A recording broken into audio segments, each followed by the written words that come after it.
রাজশাহীর এক প্রত্যন্ত গ্রামের নাম ছিল শালবন।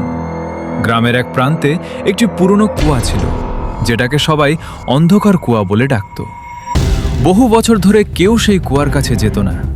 গ্রামের বয়স্করা বলতো, রাত 12টার পর কুয়ার ভেতর থেকে কান্নার শব্দ শোনা যায়।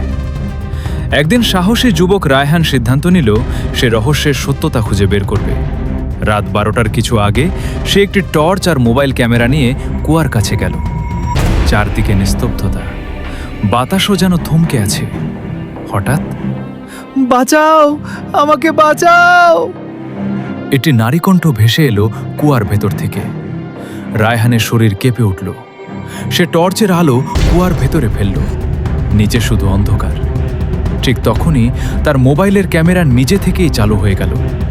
স্ক্রিনে যা দেখা গেল তা দেখে তার রক্ত হিম হয়ে গেল। কুয়ার পাশে তার ঠিক পেছনে সাদা শাড়ি পরা এক মহিলা দাঁড়িয়ে আছে। রায়হান দ্রুত পেছনে ঘুরে তাকালো, কেউ নেই। আবার স্ক্রিনের দিকে তাকাতেই দেখল মহিলাটি এবার আরও কাছে এসে দাঁড়িয়েছে। হঠাৎ মোবাইল বন্ধ হয়ে গেল। চারপাশে ঘন কুয়াশা ছড়িয়ে পড়ল। কুয়ার ভেতর থেকে আবার সেই কণ্ঠ শোনা গেল, তুমি কেন এসেছো? রায়হান ভয় পেয়ে দৌড় দিতে শুরু করলো, কিন্তু কিছু দূর যাওয়ার পর বুঝতে পারল সে বারবার একই জায়গায় ফিরে আসছে, যেন কেউ তাকে কুয়ার চারপাশে ঘুরিয়ে রাখছে। হঠাৎ তার কাঁধে বরফ ঠান্ডা একটি হাত স্পর্শ করল। ধীরে ধীরে সে পেছনে তাকালো। সাদা শাড়ি পরা সেই মহিলা তার একদম সামনে দাঁড়িয়ে। মুখে কোনো চোখ নেই, কোনো নাক নেই, শুধু এক ভয়ঙ্কর কালো গর্তের মতো মুখ।